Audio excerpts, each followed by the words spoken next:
Certains rappeurs ont réellement vécu ce qu'ils chantent dans leur musique. Histoire de gang qui chavire au meurtre, dans cette vidéo on va parler des rappeurs ayant déjà tué quelqu'un ou étant complices d'un meurtre. Si cette vidéo te plaît, n'hésite pas à t'abonner et à liker la vidéo pour pourquoi pas une partie 2. C'est parti.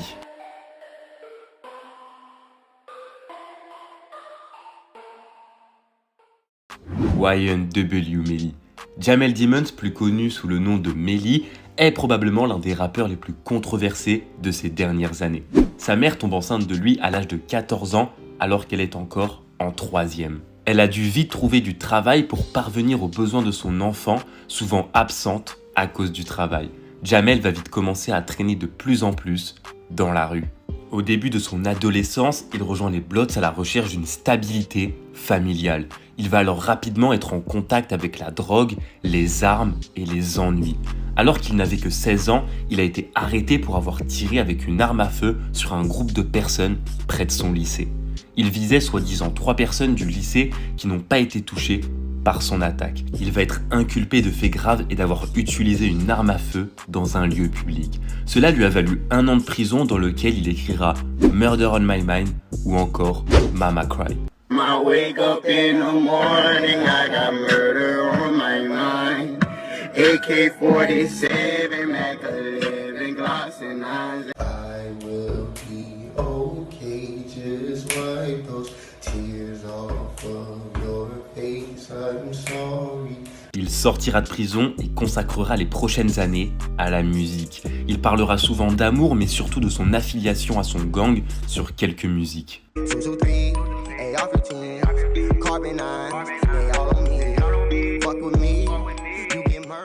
En 2018, YNW Melly va être en top tendance et sortira alors le clip Murder on My Mind.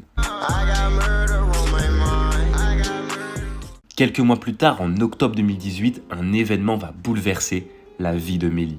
Bortlen raconte qu'un soir, il était en voiture avec YNW Juvie, YNW Sack Chaser et YNW Melly.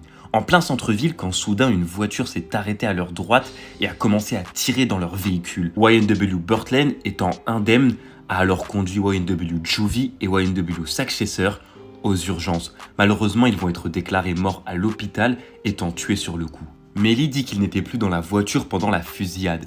Quelques analyses ont été faites et apparemment il n'y avait aucun moyen que les balles puissent provenir du côté droit du véhicule, là où Bortlen a dit que l'autre voiture se trouvait. Chaque victime a reçu une balle dans la tête depuis la gauche et non depuis la droite. Des caméras de surveillance les montrant monter tous les 4 dans la voiture avec YNW Melly assis sur le siège arrière gauche. D'après eux, ils ont attendu un moment avant d'aller à l'hôpital avec les corps essayant de comprendre quoi faire. Plus tard, YNW Bortlen va être arrêté et YNW Melly va se rendre à la police en février 2019.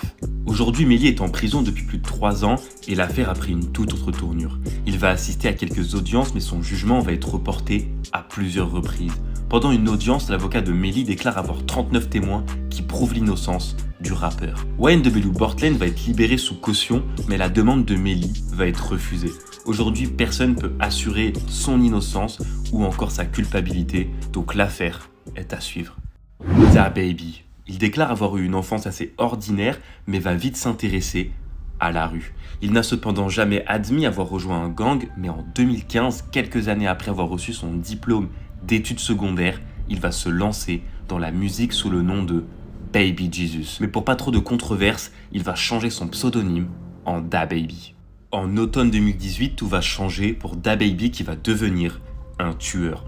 Alors qu'il était dans un magasin Walmart pour faire ses courses avec sa femme et ses enfants, une bagarre va éclater entre DaBaby et Jaylin, un homme de 19 ans. Pendant leur bagarre, DaBaby va sortir son arme à feu et tirer sur Jaylin qui fut blessé et décédé plus tard suite de ses blessures. DaBaby va être jugé et accusé d'homicide involontaire. Mais 6 mois plus tard, grâce à son avocat, les accusations ont finalement été abandonnées sous prétexte que la fusillade avait été commise en état de légitime défense car la victime tentait de voler DaBaby. C'est 2 mois plus tard qu'il se fera arrêter et reconnu coupable de possession d'armes sans permis qui lui vaudra 30 jours de prison avec sursis et 1 année de probation. Snoop Dogg.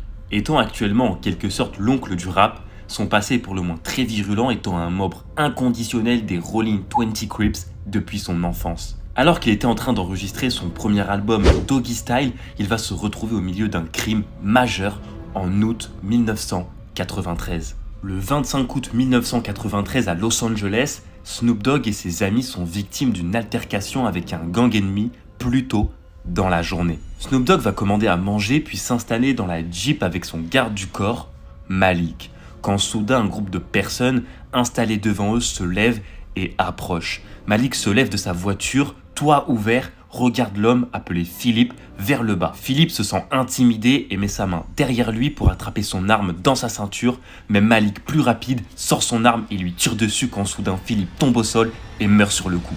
Quelques jours plus tard, Snoop Dogg se sent coupable de l'incident et se rend à la police faisant face à des accusations de meurtre au premier et deuxième degré. Snoop et Malik ont affirmé agi en étant en légitime défense puisque Philippe prenait son arme. Ayant retrouvé l'arme de Philippe et des témoins, Snoop Dogg et Malik ont été déclarés innocents et acquittés de toutes les charges. Take. Nous sommes en 2016 lorsque Taylor et plusieurs amis à lui ont élaboré un plan pour obtenir de l'argent et de la drogue. Tout ce qu'ils avaient à faire était de voler une simple connaissance qui était en contact avec l'une des filles. Megan, 19 ans, et Ariana, 20 ans, doit entrer dans la maison de cet homme pour le séduire. Mission réussie, alors qu'il est distrait par les deux filles, l'une d'eux ouvre la porte quand soudain Take et les autres hommes entrent, braquent leurs armes et demandent à l'homme la drogue et l'argent. Malheureusement, il déclare ne rien avoir sur lui ce soir-là, alors Shane Robinson s'énerve et lui tire dessus partant fouiller le reste de la maison. Mais la victime ne vivait pas seul. Il était en colocation avec un certain Ethan Walker qui était posé dans sa chambre avec sa copine. Alors que tout le monde se disperse pour fouiller la maison, un autre complice ouvre la porte et aperçoit le couple sur le canapé et leur demande la drogue et l'argent. Ethan Walker ne sait pas de quoi il parle, le complice s'énerve, une bagarre éclate, il décide alors de lui tirer dessus, le laissant mort dans la chambre devant sa copine.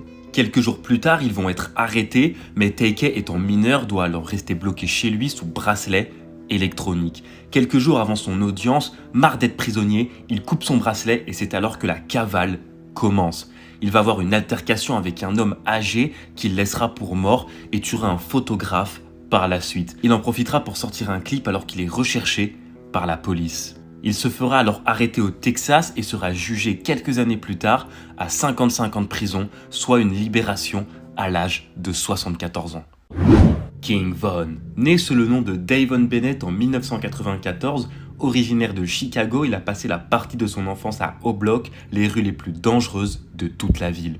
En proie à la violence des gangs, entre les Black Disciples et les Gangsta Disciples, ce bloc est un endroit chaud pour les crimes et la violence de tout type.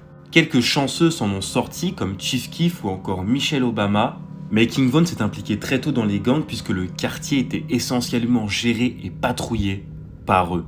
Rejoindre les Black Disciples était plus un moyen d'obtenir une protection qu'autre chose. Ce gang est connu comme l'un des gangs les plus dangereux et le plus violent de tout Chicago. Il se spécialise dans le trafic d'armes, de drogue, d'enlèvement et de meurtre. King Von a toujours eu des problèmes en grandissant, mais les problèmes devenaient de plus en plus grands. En 2014, Von était à une fête avec des amis dans un quartier voisin. L'une des personnes de la soirée, appelée Malcolm, faisait que de regarder Von. Cela a continué à se produire tout au long de la nuit, Von disant que l'homme le regardait fixement pendant la fête. Von n'aimait pas la façon dont il était dévisagé par ce type et décide d'élaborer un plan pour le redresser. Quelques heures après, Von est parti avec son ami Michael Wade dans une voiture grise et sont revenus 1 heure plus tard. Cependant, au lieu de se garer dans l'allée comme au début de la soirée, il décide de garer la voiture dans l'allée voisine. Von et son ami se dirigent vers la soirée, cette fois-ci armés, trouvant Malcolm et d'autres gens sur le porche extérieur. Sans hésitation, Von et Wade ont sorti leurs armes et tirent sur les 3 personnes assises sur le porche. Malcolm, la personne ciblée, court avec un homme dans la rue d'à côté, mais fut abattu alors qu'il courait. La dernière personne sur le porche se fera également tirer dessus. Les 3 victimes ont été transportées à l'hôpital dans un état critique et c'est alors que Malcolm meurt d'une blessure par balle à la tête. Pendant que les 3 victimes étaient transportées à l'hôpital, Von et Wade ont décollé dans la voiture grise, mais des tonnes de témoins présents à la soirée ont vu le drame. Von décide de rien dire pendant l'audience, pourtant accusé de meurtre au premier degré et tentative de meurtre. 3 ans plus tard, le jugement commence et Wade est déclaré coupable et les charges de King Von ont été abandonnées et alors libéré. C'est tout pour cet épisode, alors si ça t'a plu, n'hésite pas à le faire savoir en commentaire. Si tu veux un épisode 2, like la vidéo, abonne-toi. C'était Meda, ciao.